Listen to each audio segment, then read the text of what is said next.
Magandang araw sa inyo mga ka-legit Dabbercads, mga kababayan, mga katokis, mga katokers. Nandito na naman tayo sa ating vlog.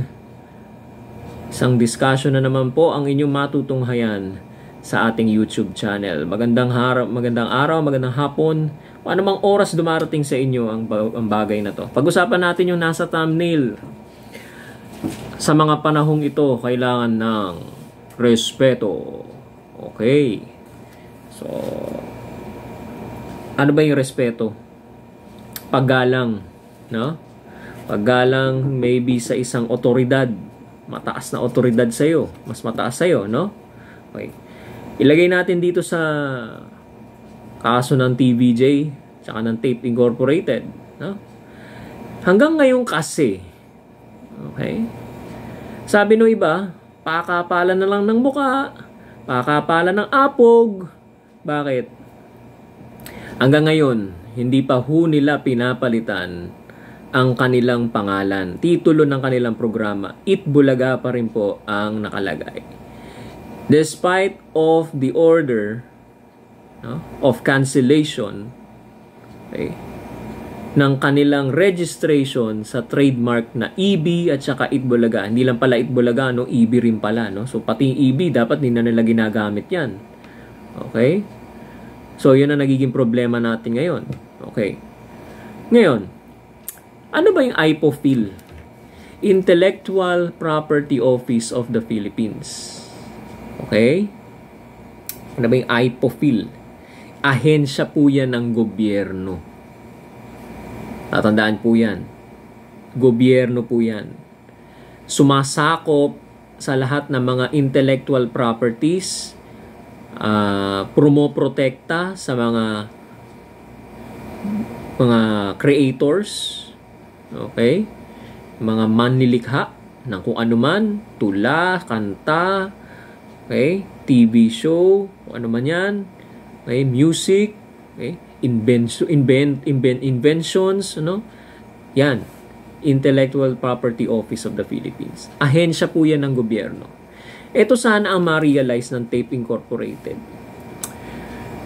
Sa tuwing kayo bumabanggit ng Itbulaga dyan, samantalang meron ng order of cancellation ang IPO Philippines na hindi nyo na dapat ginagamit yan dahil kanselado na yung registration nyo dyan.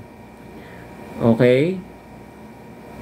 Ibig sabihin, wala kayong respeto o galang doon sa sumasakop sa inyong ahensya ng gobyerno.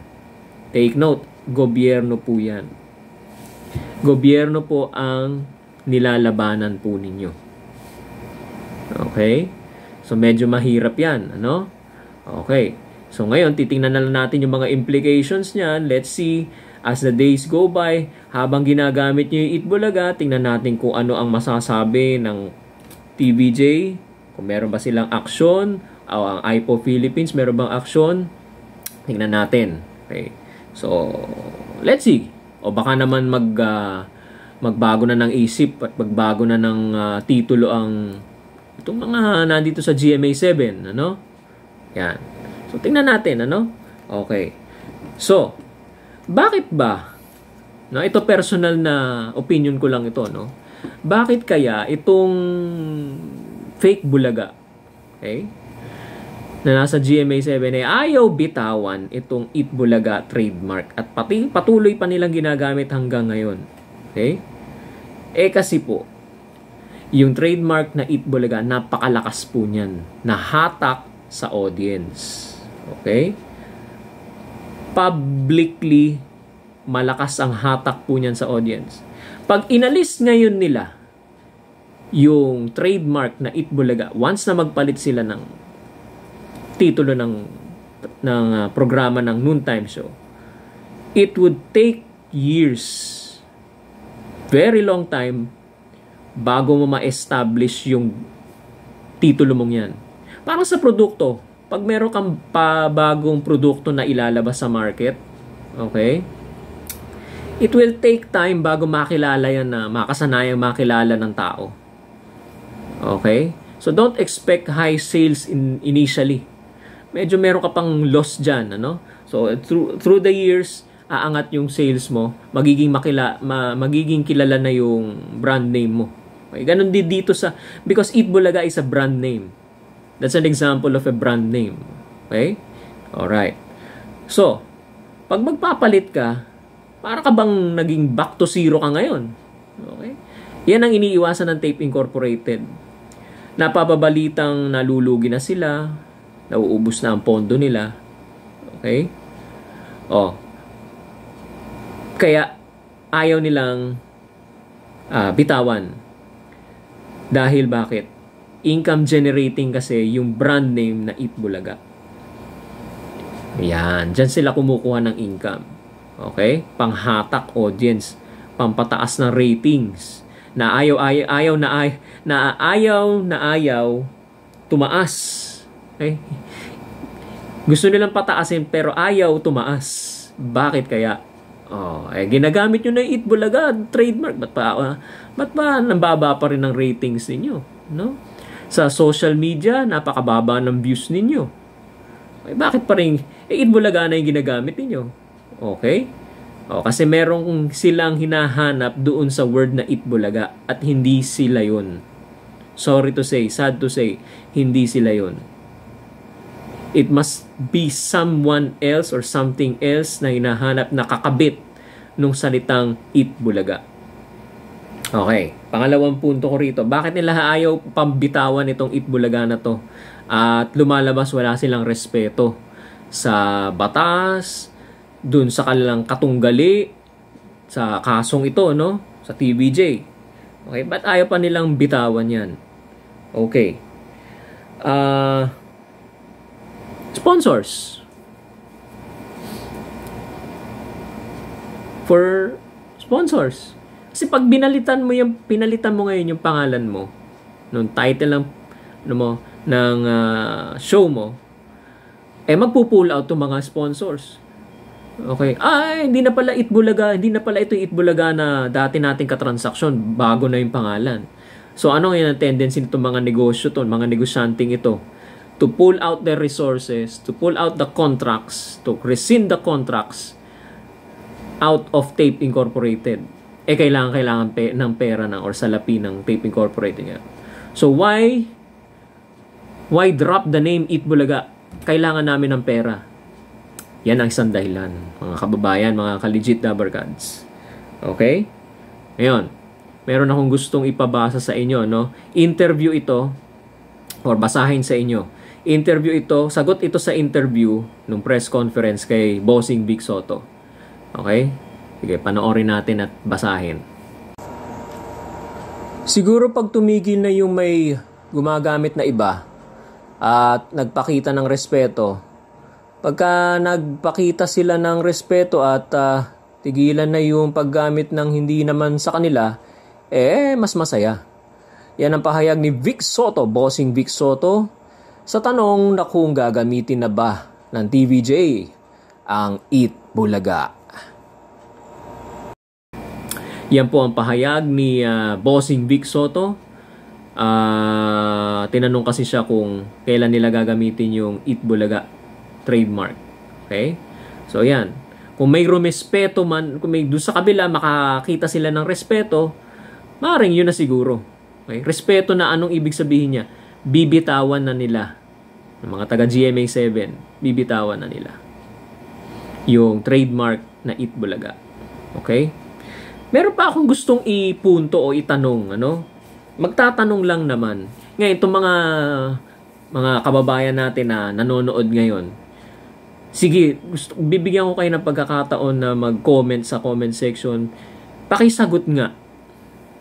Tingnan natin, no? Sige, tingnan natin.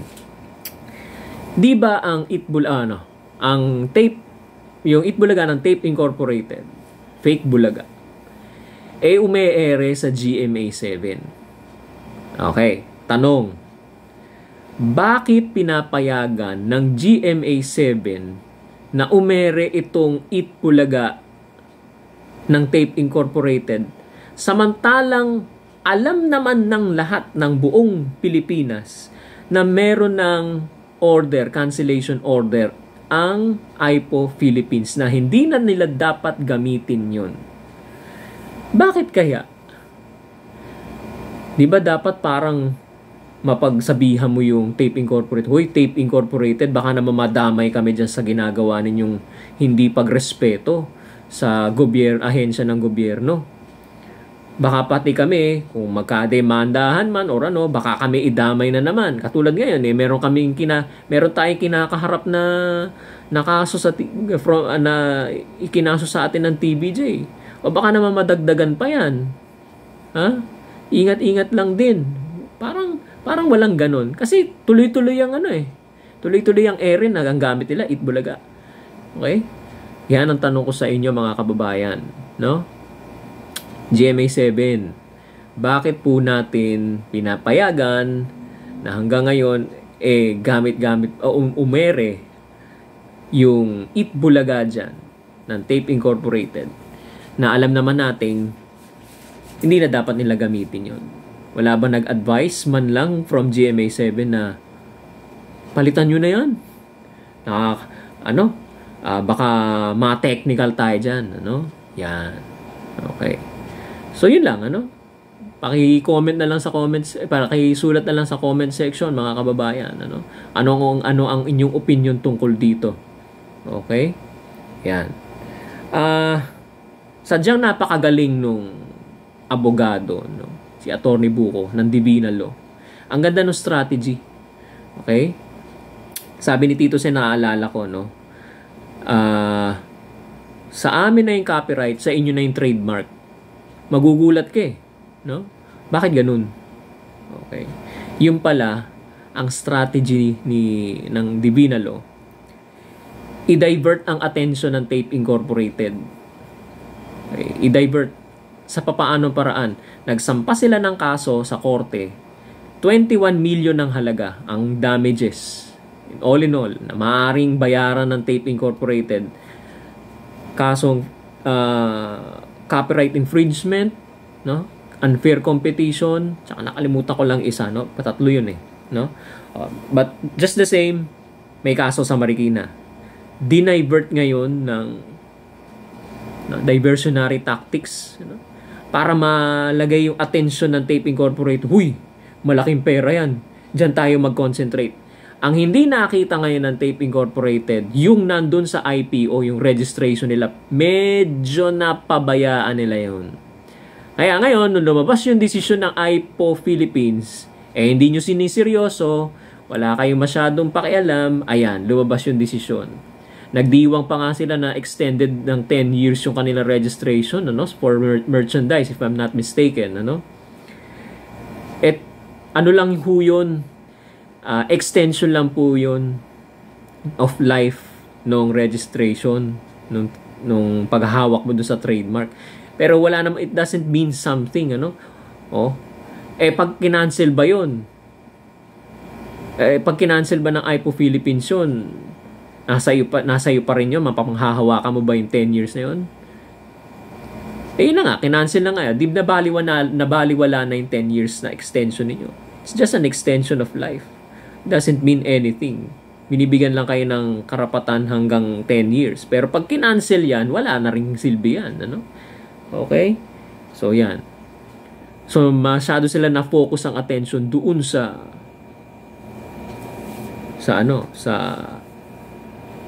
kaso sa Marikina. Nakalimutan nila, napabayaan nila itong ipagtanggol. Okay? May mga late submissions sila doon sa IPOPhil, So nate-technical sila doon. Kaya sabi ni Tito Sen, amin ang copyright, yung pagmamayari nasa amin ang owner si Joey De Leon, sa inyo na yung trademark. Pwede naman kami gumawa ng bagong logo or trademark as long as nasa sa amin yung ownership. Okay? Yung trademark dyan sa ginagamit nyo dyan sa studio ng APT, sige, sa inyo na yan. Logo lang naman yan. Trademark. Ang dami po naming graphic artist dito na pwedeng gumawa ng bagong logo ng Itbulaga na officially ngayon nakuha na. Mga kababayan, abangan natin yung January, pagpasok ng 2024. Maraming pasabog siguro ang TVJ. Nako, abangan natin, mga kababayan. Hanggang dito na lamang po. Mga kababayan, mga katokis, mga katok, talkers. Nabubulol pa tayo. Okay, mga kababayan, mga legit Dabbercads, maraming salamat sa inyong pagsubaybay. Like and subscribe na lang po sa video na to at sa ating YouTube channel. Pakisuporta na lang po. Maraming salamat po sa inyong panonood at pagsubaybay.